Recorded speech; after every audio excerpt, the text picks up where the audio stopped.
The night is so still and dark that it's hard to believe that you even exist at all. You find it peaceful, the thought that you may no longer exist, that is. The illusion is immediately destroyed as the door opens, shattering the momentary serenity, and foggy memories start to flood back into your mind. The image of a book, an important book, floats at the forefront of your thoughts. You need this book. It contains the secrets of... You hear the floorboards creak, and your attention dials in on the group of 4 entering this old room. It's thick with dust except where your footprints trod a month?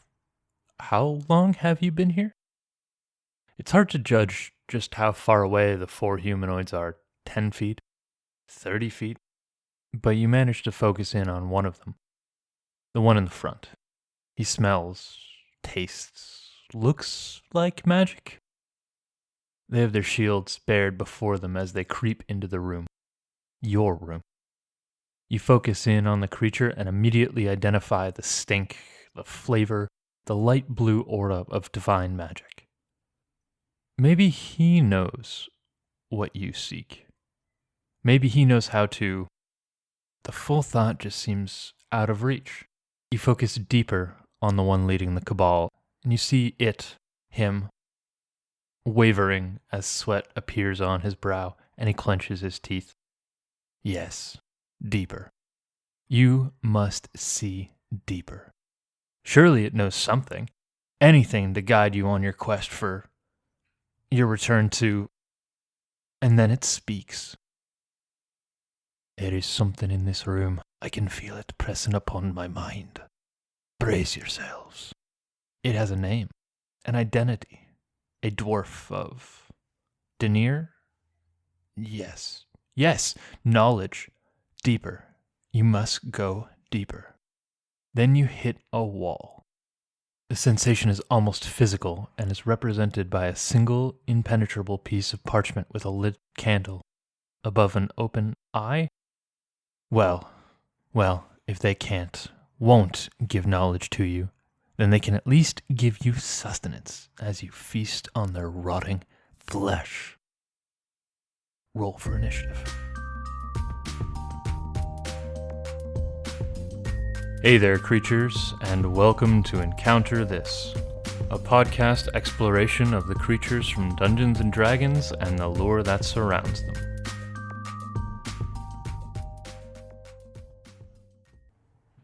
Hey there, creatures, James coming at you from the future. Just wanted to let you know that in this episode we discuss how I reached out to Jonathan Tweet and Rob Heinsu for their insight to the Nothic because they were listed as 2 of the creators.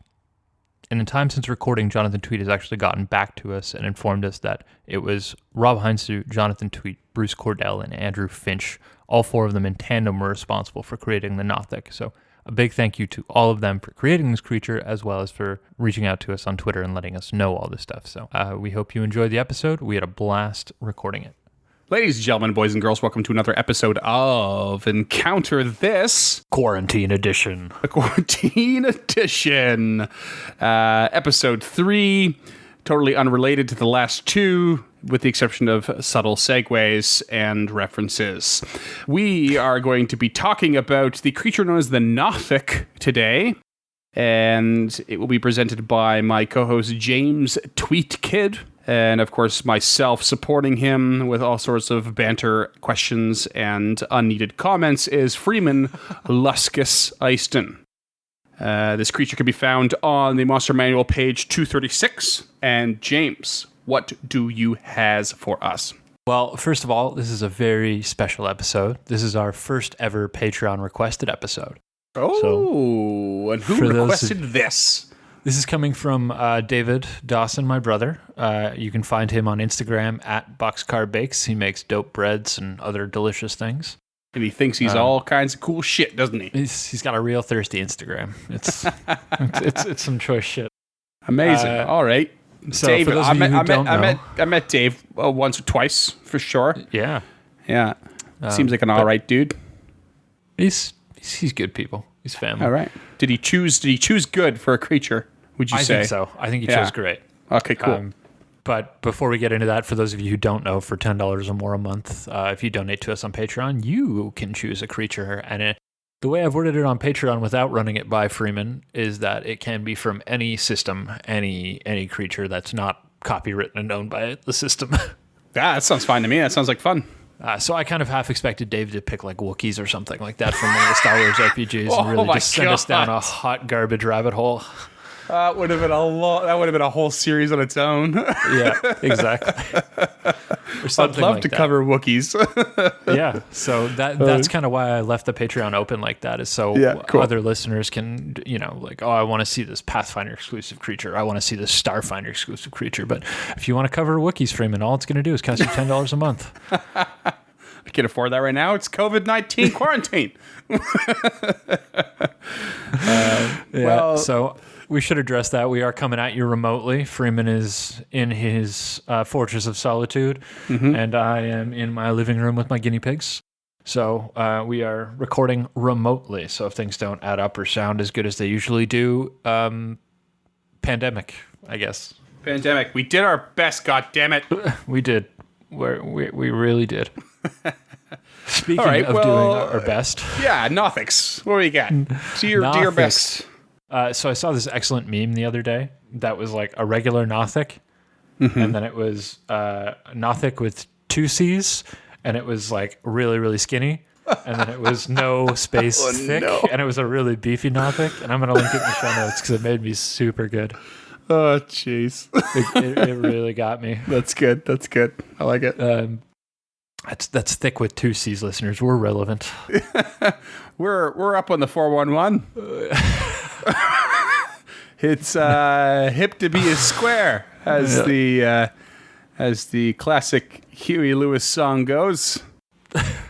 So, a baleful eye peers out from the darkness, its gleam hinting at a weird intelligence and unnerving malevolence, is a direct pull from the 5e Monster Manual. The Nothic was originally debuted in 3rd edition in the Miniatures Handbook, and then was added to the Monster Manual in 4th edition. Very nice. Miniatures Handbook. That's a different intro than we've experienced. Yeah, it's not something I had ever heard of before today, actually, which is crazy because I thought I knew about all the Monster Manuals. But in 3.5, a couple of guys, I guess we can touch on this now. 2 of them being Rob Heinsu and Jonathan Tweet, contributed to this book, the Miniatures Handbook, and they created a whole bunch of new characters specifically so they didn't look like humanoids, and all of the creatures in this book are fucking crazy. Oh, cool. Yeah, so there's no actual lore in the book at all, which I thought was really interesting. So I didn't get any of that. But the Nothic we can directly trace back to Jonathan Tweet, which is super cool. Awesome. Okay, cool. Which has now followed us on Twitter. Yeah, if you were listening to our last episode, he followed us on Twitter while we were recording that. So that was really cool. Hopefully by the time this one comes out, he hasn't rescinded his follow. I hope he listens to this one. That'd be really cool. That'd be awesome, yeah. If you are listening, Jonathan, thank you. So we'll just do it now instead of tiptoeing around it and saving it for later. So I could not find a whole lot of cultural inspiration for the Nothic. So what I did was I just tweeted at Rob Heinsu. I'll link to the tweet in the show notes, and he got back to me and brought in Jonathan Tweet. And the Nothic was specifically created because Jonathan Tweet wanted a low-level creature that would have a gaze attack to introduce more unique mechanics to earlier levels. He also wanted a creature that was super weird and didn't look humanoid, because a lot of the D&D creatures tend to be more generic. So from we talked to the creator for this one, so that was really fucking cool. That really made my day. Super cool. Yeah. Oh, I love that. Yeah. Yeah. So Twitter is a wonderful place sometimes. I don't know how it works, so it's weird. I love it. And you can find us on Twitter at EncounterPod. Indeed. We can find James on there. Yeah, I'm at Cobra Viper J. If you want to see pictures of Game Boys that I've rebuilt, or Game Boy games, or miniatures that I painted badly, that's really all I post, like once every couple of months. You could find me on the Discord probably more often, so you have to pay for my attention. As a Patreon exclusive. But that just says you pay you get what you pay for, right? It's Yeah. it's quality over quantity. I don't know. I'm just Okay. yeah. Speaking of Freeman's magic, Tell me more about Nothics. Nothics come from wizards who devote their life to unearthing dark secrets. Specifically, it's mentioned that Nothic is like a fork in the road to becoming a lich. So if you fuck up becoming a lich, you become a Nothic. Oh, what? Oh, really? Yeah. So That's huge. Yeah. So they say this could be a dark curse left by Vecna himself. The evil lich who became a god. So Vecna was theoretically the first character to ever become a lich, and then he wrote all that down for the cult of Vecna, and he left him his eye in his hand when he became a god. And even in depictions of Vecna as a god, he has only one eye and one hand, Right. which are huge items in D&D 5. Yeah, If you guys yeah. haven't gone through the monster manual, they're legendary items and they're amazing. Yeah, the hand and eye of Vecna, they're crazy. Yeah, and Vecna is an anagram of Vance for Jack Vance, the guy who created the magic system that D&D uses. Oh, I did not know that, but that's great. Yeah, so Jack Vance is Cool. a fantasy writer. You can find some of his shit. It's really great. And Vecna himself, the eye and the hand specifically, are based off Michael Moorcock's Corum, which are also really good books. Right. I remember you referencing those. I don't know if it was on one of the episodes, but it was definitely to me at some point. Yeah, so Matt Colville has a really good episode explaining all of this. Cool. I'll find it and I'll link it in the show notes. Yeah, too. Matt Colville's wicked. Yeah. So in relation to our last episode, Asarak was also known to lead wizards looking to lichdom astray and make them Nothics and use those Nothics as minions. Oh, no way. So this is again, this is the lich that's on the artwork of the Dungeon Master's Guide for 5e. As far as we're concerned, this is the lich in 5e, the Tomb Yeah. of Annihilation. He's big on guy. the Dungeon Master's Guide. He's half Cambion apparently. Yeah. No, he is a Cambion. He is That's Cambion. what he was before he was a lich. He was a Right. Cambion, yeah. Yeah, crazy. And so he uses the lure of becoming a lich for powerful wizards to entices them in and just to have them fail it and turn into a Nothic for his own personal use. Yeah. Crazy. So once they turn, Nothics are driven by the vague knowledge that there is a method to reverse their condition. So this actually seems to be part of the curse, and it's supposed to be a false hope that will drive the Nothics to unearth more magical secrets. Oh, that is awesome. For a creature that was introduced with no lore, fuck, that's good. Dude, this is why I wanted to that's reach out so and find out good. more, because they're so fucking cool. Oh, man. So I'm mixing information from all kinds of sources here. Sure. From the Monster Manual, from the D&D fandom website, from Forgotten Realms Wiki, and from the Monster Anthologies book that was published in Dragon Magazine. Mm-hmm. So all this stuff comes from a bunch of different places, but I put it together the best I can. Yeah, sure. Still, though, I kind of actually got chills on that. That was really good. Oh, that's super dude, cool. This is why I jumped on them. Yeah. So the Nothics retain no knowledge of their past lives, and they tend to take up residence hiding in magical places, living in the shadows, and they're drawn there by memories they can't fully understand. So if this wizard was trained at an arcane school, guess what? That Nothic's going back. Right. Yeah, so they're particularly fond of magic schools and other high magic places like arcane libraries and stuff like that. Yeah, I love the idea of a Nothic just hanging out in the rafters of man. a really huge room like the Hunchback on Notre Dame, just constantly somewhere, or the Phantom of the Opera, constantly somewhere in that building, peering down, not really sure why. Yeah, and they possess a strange magical insight that allows them to extract knowledge, literally extract knowledge from other creatures. So this thing can look at you and pull information out of you. Gnarly. Yeah, and they hold a unique understanding of magical secrets and lore, which they could share for a price, which is really cool. That you can barter with these things for a Nothic could send you down the path to becoming a lich. You could find that information to leave your earthly body behind from one of these twisted abominations. Super cool. Yeah, these things are so role play, story driven. These are story devices to me. Gives me a little edge, or a little bit of a reminder of Banshee, the Banshee from Lost Mines of Phandelver, who's known for having a plethora of knowledge in regards to magic items and having magic items hidden around, that sort of thing. It almost feels like they should work in tandem or in some strange way. Oh, definitely. And they actually do accept magic items and will readily take them as gifts for information or trade or whatever. Oh, so cool. Yeah. And when driven to violence, it literally uses its gaze to rot the flesh from its enemy's bones. That's right out of the 5e Monster Manual. Oh, man. I have a funny feeling these guys are a too low an AC. I know they're going to be lower because you specify that was the purpose of their creation, to have a creature with a gaze attack. I assume that's it at a lower. Yeah. But oh man, okay, cool. Go ahead. But we'll get into that because you're rocking onto homebrew and other stuff. Yeah. We've got some fun stuff. For I'm this chomping episode, at the bit now. Yeah. So in the monster anthologies, it gives you a little bit of information about how the creature lives and socializes and stuff like that, which is pretty neat. That's in our library. We purchased that one. Oh, cool. Often, yeah, sweet. They have nervous tics or compulsive behaviors relating in obsessive tendencies, kind of. They're very suspicious. They never trust anything, and they also don't attack first. They tend to investigate. So they're very interested in observing and finding out what's about you. And if you don't have anything useful, it will eat you. Because why not? Yeah, apparently they just eat. They just eat adventurers, which I thought was really neat. I never really thought about that. Like when I see humanoid aberrations and stuff like that, I never really think about what they're going to do with the dead body. But it's cool that it specifically eats humans.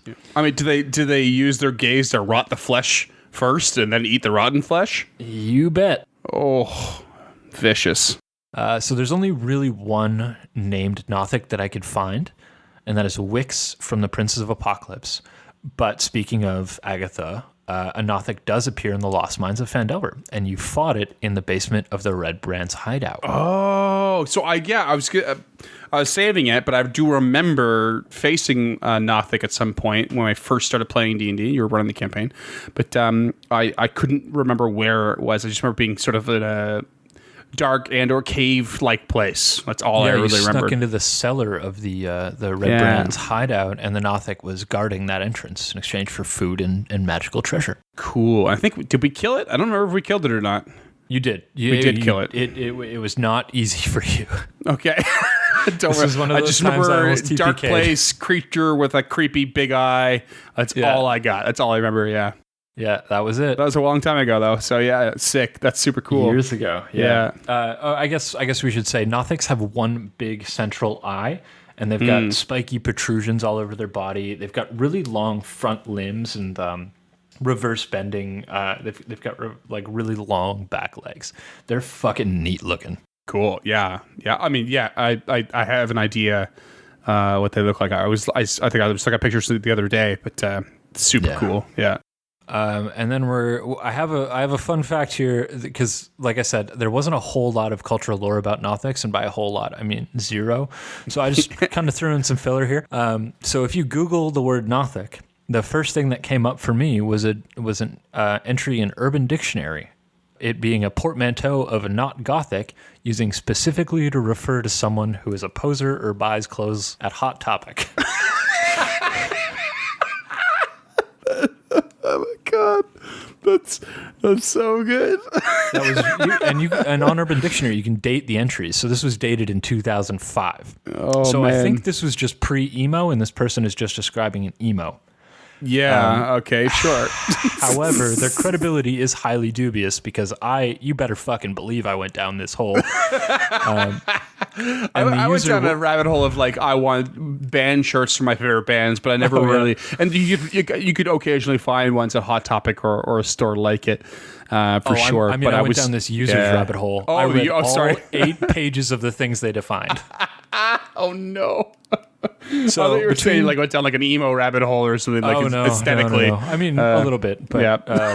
But between 2002 and 2005, this user their credibility to me is so questionable because they define things like cock, COQ, meaning to kick in the testicles, which no one's ever said. Okay. Rox, R-O-X, meaning cool, which they definitely didn't define. And a personal favorite of mine, None Day, a day in which was utilized so poorly it appeared to not have existed. Which, So this is the same person who has defined Nothic as not Yeah. Gothic. so obviously we don't trust them. I just thought that was fucking hilarious. Yeah, but then they're probably like 13 years old and think they're woke or something. Probably. Amazing. That's so good. The other thing that came up was luscus is the Latin word for a one-eyed person because there's no other word in any other language for a one-eyed person.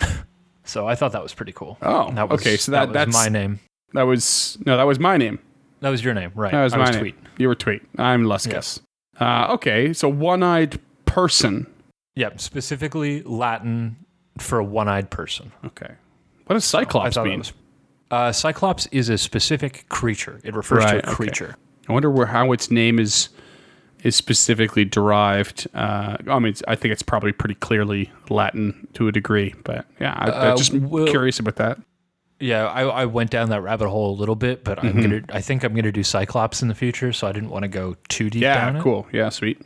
But Cyclops, as far as I could tell from very preliminary research, they're specifically like sons of Poseidon or children of Poseidon. Oh, okay.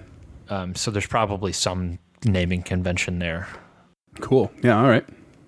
So what I did from there, after Googling the word Nothic and coming up with fucking nothing, I Googled one-eyed creature. I Googled Cyclops and stuff like that to try to find other translations. Sure. So then I did this thing that I don't recommend anyone ever do. I Googled Wizard's Curse, which apparently you just can't do anymore because Harry Potter was the first 25 pages of Google. Yep. That's when I got real frustrated and turned to Twitter, and I tweeted out to Rob Heinsu. Fun fact, he also was the creator of Three Dragon Ante, so that dude's a fucking legend. Oh, cool. That's wicked. So yeah, he pointed me a Jonathan tweet where we had a little Twitter conversation, and now he follows us on Twitter for some fucking reason. I don't know. We're not that interesting. Because on Twitter, we're a big deal, James. Sell it, man. You better believe I'm going to try and get a retweet out of him for this episode. Yeah, you know it. So obviously the cultural lore is very different because I don't think a Nothic ever appeared in Harry Potter, but I thought maybe there was a curse that made a wizard a demon or something like that. Mm-hmm. So I tried to find something like that, and the internet is not the right place to find that. And then I tried like looking in pop culture, and the only thing that I could really find was Jason Blood from DC Comics, who turns into the demon Etrigan, and that is nothing like this whatsoever. So this is me just vamping. This is too good. Okay. Yeah. So the differences in 5e lore or like D&D lore and real world lore is that in one it exists and the other it does not. Yes, exactly. Okay. All right. So Yeah. I mean that's difference is covered. That was pretty good. Pretty smooth sailing. Yeah, pretty easy. Yeah. But a big shout out to Rob Haisu and Jonathan Tweet for getting back to me for that. Yeah, that's wicked. That was super cool. That was yeah. really cool. Yeah. Yeah. Really made my day. All right. Well, let me. You know what else makes my day? What's? Well, I have to grab a beer first. Hold on. Oh, okay. Oh, that sound though. The beautiful, beautiful sound of cracking into that first can of Blackmail on a rainy Vancouver afternoon. It is currently sunny and about 15 degrees and what is that in English? 8:30 p.m. So it is none of those things, but I still really appreciate this beer. And speak for yourself. This is my third one. This is also my third one. Well, never mind. That's why this episode is so high energy. Happy rainy day in Vancouver. Yeah, and a happy belated birthday to you, I guess. We probably should have done that on the first episode we recorded tonight. It's fine. I don't even know when your birthday is. You always downplay it so much. Fuck, I don't even know when it is anymore. Yes, it was recently my birthday. I'm old enough now that it's a couple day hangover. You know, first Recently day it was about 6 weeks ago at this point. Yeah, at the time of this episode launching, it's been a while. But yeah, my birthday was It's a good time. It was low key, Corona and all that, but I got a bunch of free booze, which was great. Yeah. And a big thank you to Strangefellows for that hangover the next day, I guess. Heck yes. I started my day at about 10 a.m. with 4 cans of their Poppin' J Sour. Oh, perfect. So that was good. Popping off, I guess. Well, actually, not fair. I had 1 can, and then I went to your place to pick up something, and then I came back and had 3 more cans. Fair. Using proper social isolation restrictions. Yes, absolutely. Yeah. James threw something at me out his window from 5 stories up. It definitely was not our mixer. All right. Well, tell me about the Nothics machinations. Machinations. So they mechanized to be about a challenge rating of 2. Oof. I'd kick his ass. Yeah, they only have 45 HP, so it's not too hard. Mm-hmm. They have a natural armor of 15, though. That's pretty high for CR2. I'd say, yeah. How's their dex looking? Is it fairly high, or is it just straight up? It is. It's a +3. Okay, yeah. Still though, 15, yeah, no slouch at level 2 party, yeah. No, not at all. So they're an aberration, which is, I would hope, pretty evident in the fact that they're wizards who have literally been warped by otherworldly magic. Wizards trying to become undead, legendary, godlike creatures who end up being warped into something entirely different. That definitely. I feel like that absolutely defines aberration. Exactly. Yeah. So they're medium. They're neutral evil. They speak and understand Undercommon. Mm-hmm. And they have true sight 120 feet, which is fucking rad. Crazy. Yeah. I mean, wow. Okay. No, I'll keep that in my back pocket. Yeah. Go ahead. Yeah. Please do. Please do. So they're relatively average movements. They're 30 feet, so they're not particularly fleet. Yeah. No climb speed or anything? No climb speed or nothing. Mm-hmm. But they do have a +5 to their stealth, which is pretty fucking crazy. Yeah, I'd say. Yeah, and a +4 to insight, which is also pretty huge. But all that stuff comes back to that big singular magical eye. Right. They have a passive ability called Keen Sight, which means they just have advantage on all perception checks that rely on sight. Mm-hmm. Pretty thematically consistent. Mm-hmm. So the attacks is where shit gets awesome. I never really had any affinity for these guys until Dave said that this is what he wanted covered. And now that I've dug into them, I'm in love with these creatures. They're so cool. So they have a claw attack. First of all, they have multi-attack. So it can make 2 claw attacks. It's a +4 to hit, 5-foot range, 1d6 +3. Nothing great. Like, it's fine, right? Right. But 2 attacks at level 2 can be a bit stressful. For sure. Or 2d6 +6. Like, that's nothing to shake a stick at. Mm-hmm. They also have another attack called Rotting Gaze. Right. So one target in 30 feet that it can see must succeed on a DC 12 Constitution save, which is, it's fine. Mm-hmm. Or they take 3 necrotic damage. 3d6 necrotic damage. Sorry. This is where I started to fuck you guys up. Okay. 3d6. That is a lot at that level. Yeah, absolutely. So its other attack standard action ability, I guess is the best way to put this, is called Weird Insight. So one target that it can see in 30 feet makes a contesting check, which we do not see very often. Nope. Insight versus deception. So the Nothic rolls its insight, which is that +4, versus your deception. And if it wins, it magically learns one secret fact about the target. Target automatically wins if it's immune to charm. So if you can't be charmed, so this is technically a charm effect. Yeah. So when this is go ahead. Sorry. I was going to say, when I ran this, I learned what your guys' armor class was, like that kind of stuff. Like okay. That's how I played it. How rage was activated, that kind of thing. Right. Man, I definitely don't have any memory of those specifics in that encounter. I have the notes left over. So. Yeah, cool. Yeah. But dare I say it? No offense intended. It kind of sounds like a rookie DM move to operate that way. Only because right now I know you have our ACs, you have our passive perceptions to speed up the game. Like those are insights that you don't need as the DM at this point. You've learned that like there's stuff that you just need. You don't need to learn them on the fly. You're supposed to know them more or less in advance to streamline the process, right? And you're 100% right. Yeah. This is a rookie mistake, and that should go to show our listeners that anybody can DM, and we do evolve and grow. Yeah, because this would have been my third session that I'd ever run. Right. Yeah. And I specifically didn't call it a mistake. I don't think it's a mistake. No, it's not. It's just a rookie move. But because there is so much more you can do with that. The obvious thing when you're brand new to the game is what is it the players can learn about my creatures? Well, then this gives me the opportunity to learn the same things. But it shouldn't. Or there's so much more to it than that. Okay, well, yeah, but we'll get to it. Yeah. Well, no, let's do it. Just step with me into my home, bro.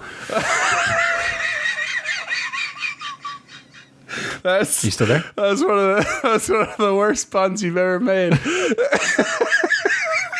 Okay, you cut out for a second there. I didn't think I still had you. My mic's picking me out. The other one, I was just wheezing with my laughter, so didn't pick up.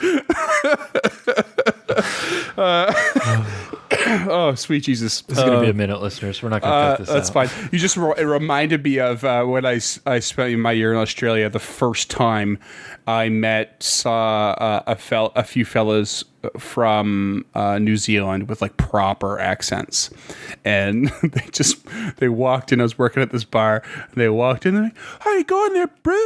And they were calling me bro, but they were saying bro, and it just like I was so enamored with it. I was like, oh my God, talk to me more. This is amazing. And it was like the thickest accent, and they were a whole crew of like rugby players. Most of them had like multi backgrounds, and they were just like these big hulking, super friendly people. And they just kept calling me brew, and I loved it. I loved everything about it. Anyway.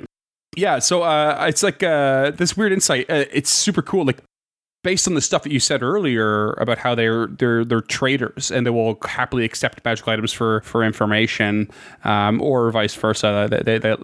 I imagine these guys to be like sort of information traders to a certain degree, not just necessarily with tangible items. And why not have them use someone's sort of character story and history that a player has written against them, or use it as a way to expose a part of their story and background. If they win this contesting role, you don't have to tell the player right away what it's about, and you could be like, okay, roll me a deception. You don't have to tell me you're rolling insight, and then maybe this, even if you're in the middle of combat, this creature can suddenly say something aloud that no one ever expected, especially the player character. And you'd be like, well, hold on. How does this creature know? And you're like, yeah, how does it know? I actually did that, and I know for a fact that you don't remember where this came from. Right. But you know this piece of information. I did that specifically to Badger. Okay. And he spent the whole campaign looking for a saxophone that he loved a little too much. That's where that information came from, is this contesting check with the Nothic. That's amazing. So you went from Badger was our gnome bard. Yeah. So you made a rookie and veteran move in the same go. That's what you're saying. I started with the veteran move, and then it took him way too long, so I just went back to the rookie stuff. Oh, okay. Amazing. Yeah. Well, good start for you. Pat on the back. Yeah, he really had to come up with it. I didn't want to call him out because it was really heavily implied that it was an intimate relationship with the saxophone. Right. Amazing. That's so good. And it fits the title of A Weird Insight, that's for sure. Yes, it definitely does. Again, I never did anything with it. Yeah, you never found that saxophone. It's still good. Yeah, those small bits of flavor. A rule of cool, right? Absolutely, we had a blast with it. That's awesome. I think these creatures are super cool. I love a lot about their creation and their purpose. I feel like a couple things I might change would be I would grant that sort of occasional. They know any languages they knew in life. Yeah. Yeah, instead of just undercommon, it seems oddly specific. Certainly, like as you said, if they were an arcane wizard, and they were loved their original school where they learned their abilities and studied. Well, there's no reason why they wouldn't speak any languages they were familiar with there, especially if they're going to find themselves back there and they're trying to dig for information, like rewriting, understanding only one language. Well, their innate purpose is to like try and find more, right? So. Right in the lore is that they retain no awareness of their past lives, and this is all like underlying compulsions. Right. Okay. So I'm fine with the undercommon. I think even if it's not speak it, at least understand it. Yeah, I think any language they knew in life is more thematically interesting. Sure. So I'm definitely on that boat with you. I just think that undercommon is reflected in the lore. Yeah, fair enough. Undercommon is very common with aberrations in particular. Yeah. So. Now, as far as movement goes, I feel like I want to give them a climb speed just from their anatomy alone. Looking at the picture and how they're restricted, I feel like they should have some kind of climb speed. And especially imagining like I said, them climbing through the rafters or something like that. Yeah. I feel like they deserve a bit of a climb speed.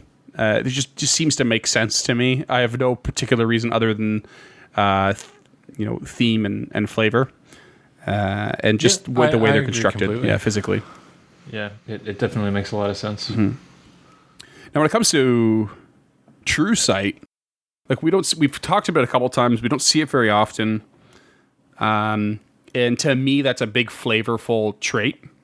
And it's a flag to indicate that this creature can be used way later in a campaign. It doesn't have to be combative to have a major effect on the party and the players and the story. They can see through all kinds of stuff. Stuff that you're not going to get. Chances of you having invisibility or something that's true sight needs to be activated for at level 2 is. I don't think it exists, to be honest. I would say few and far between, but I honestly don't think it exists. And unless you're playing a pretty obscure or a more obscure race. But there might be an invisibility spell at 2nd level or something like that. I don't think there is. I mean, maybe you've had a potion or something like that. But regardless, I feel like it's the sort of thing where you're higher in level, this creature has a little more to them than combat for sure. Definitely. And they're obviously working for someone with a much bigger scheme. Yeah, I think so. And that true sight is not a threat coming from the Nothic, but rather a threat coming from a larger force gifted to the Nothic. Definitely. That's how I view that, and I think it's really, really cool. I'm trying to find it right now, but I think true sight is one of the things that the Eye of Vecna grants you. Oh yeah. So I think that's where that origin lies. But I don't want to go flipping through my Dungeon Master's Guide on Mike. Yeah, sure. Well, we already told the listeners to go look it up, so their responsibility. Yeah. Okay. Exactly. We can only do so much, guys. For sure. Yeah, cool. I love this idea of them being in traders, information traders, dark traders of some kind, some sort of illegal fence, maybe in some weird way with a thieves guild would be really cool. And I think I would use them just as such, as a stepping stone for character development and a greater plot. So I think these guys are pretty straightforward. There's very little I would change it. I have almost no arguments with any of what they have. I think it's awesome. Yeah, I think they're great. Mm-hmm. They're I think they're really, really well designed. Mm. Like you said, upping them a little bit, I think they could be a higher CR. Mm-hmm. And I have run one in combat, and I did almost kill a party of 4 2nd level players. Sure, but they had already been beaten down a little bit by then. Mm-hmm. But there are 3 different variants in 4th edition that aren't in the notes, and one of them is a level 15, one of them is a level 19, and the one that I really want to take a look at is called the Nothic Eye of Vecna. It's a level 22. Damn. Oh, crazy, yeah. Obviously, things are different in 4th edition, and 22 doesn't mean crazy. Like, it's only it only gives 4,000 150 XP. So it's still a lot. Mm-hmm. Like a level 21 encounter would be one of these guys, one Nothic and 3 soldiers. Right. Okay. But they have invisible advantage, which I think is really cool. Mm-hmm. When it hits a target creature that it cannot see, any allies get to attack it as well. Oh. And its eye rot is a burst, so it's a fortitude save, and then at the end of it, the Eye of Vecna is invisible. Oh, crazy. Oh, cool. Yeah, so I think there's, as always, I'm always going to advocate for this. Fucking steal shit from 4th edition. Right? Well, that's some cool ideas. But mechanically, that's gnarly. Yeah, the level 19 one is called a Mind Blight, and it has the Eye of Insanity. Essentially it's just a save, or you're afraid. You have the fear effect. Mm-hmm. Target is dominated, and then the target is dazed until the end of its next turn after it makes its save. Oh, crazy. Okay. Dominated. Yeah, so essentially it's charm person. Right. You make a will save, and if you fail, you're dominated, and then you can keep making those saves to end the dominated, which is the charm person effect. And then after you have saved, you are dazed for another round. Damn. So there's some time to recover. Yeah. There's some cool shit in 4th edition, and I highly suggest robbing from that if you want to beef. That's awesome. Yeah, these for guys sure. up. So I was going to say that it's increasing. You said that you think the CR should be a little bit higher, but creating this creature again with the last 2 we've covered, they're not complicated to run on a mechanical level, which is kind of nice. And it wouldn't be hard to beef them up a little bit if you needed to raise that CR. Just increasing the damage die. Whether it's the level of the die from a D6 to a D8, or just making a 1D6, 2D6, something like that. Increasing the con on the rotting gaze, or decreasing it. Yeah, it's a really quick up. Yeah. I think they'd be really fun to run on all kinds of levels. And yeah, couldn't agree more. Just those couple ideas from 4th edition, they sound awesome. Yeah. It would be pretty easily, I would say, implemented to what they have already here in 5th edition. Easily. And easily balanced. So that's really cool. Just extra flavor stuff, and something to really rock the world of your players. Yeah, and if you don't want to do it yourself and you want something that's a little bit lower CR, I'm fucking pumped to announce this. I have designed my own creature called a Nothic Changeling. This is the first creature I've ever designed being sold. It hasn't been playtested. It's a CR4, and it is up for sale with our Libris Arcana digital gaming scenario this month. So that's actually available now. I'll have the link to it in the show notes. So for $5 or $7 a month, you get 2 scenarios written by Freeman and I, and some maps to go along with it for your Roll20, and then usually a couple of extras, whether it be an NPC or tokens or stuff like that. This month, there isn't a whole lot extra because I put all my effort into that Nothic Changeling. Yeah. So it's a wizard that's being turned into, in the process of being changed into a Nothic. So it retains some intelligence, it retains some spell casting, and it's probably about a CR4 to a CR6, depending on how you want to run it. Yeah, so for sure. There's an interesting way to go. Super cool. Yeah, and I've taken a look at it.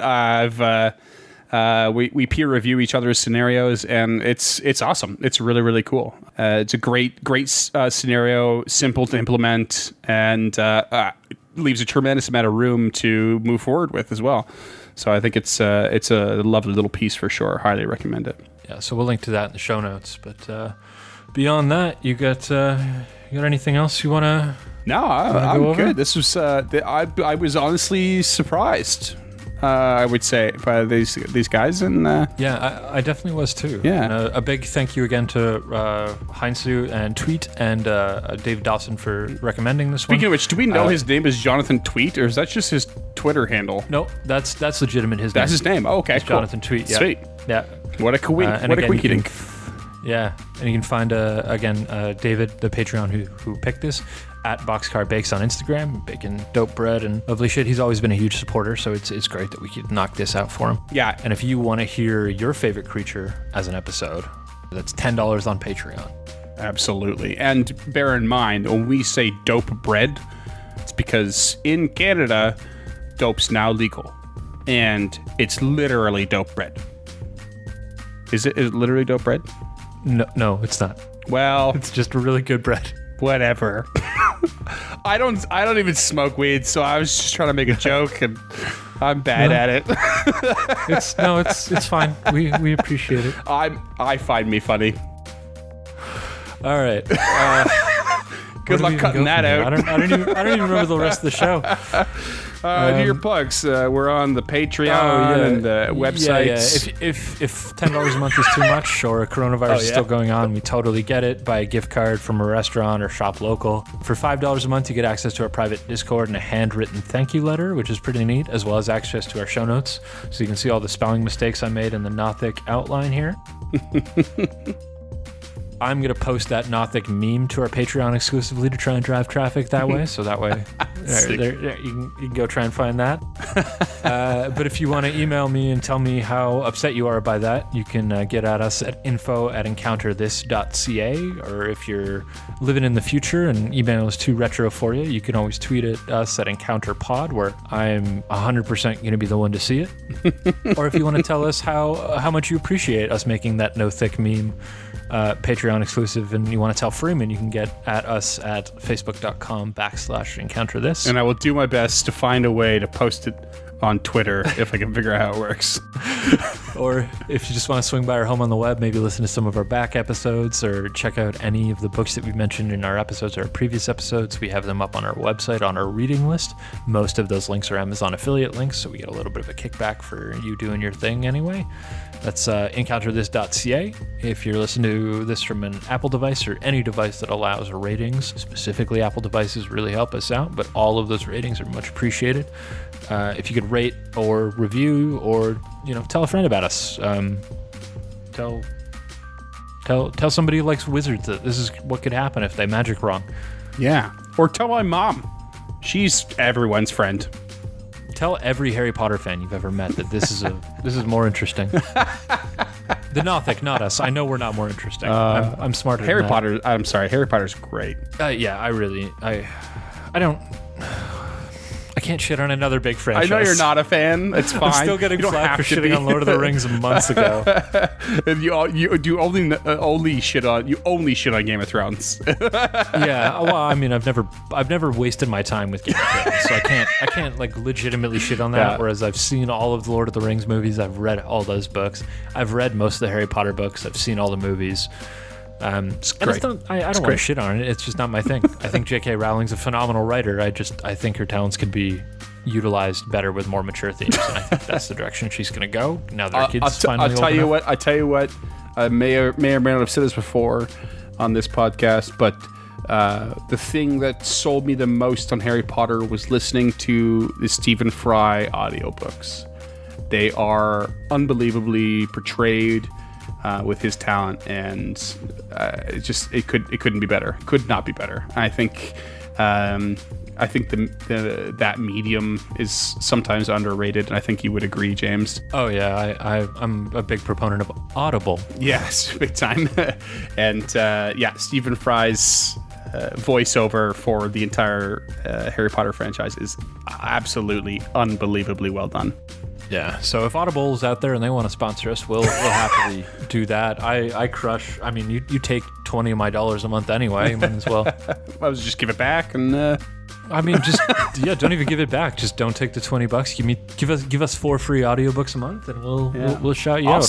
I'll start narrating audiobooks. I'll do it. I'm down. Oh my God, I'm gonna start practicing. Listen to anything read by Mark Thompson, and then soon Freeman Easton. Yeah, that's been Audible Watch.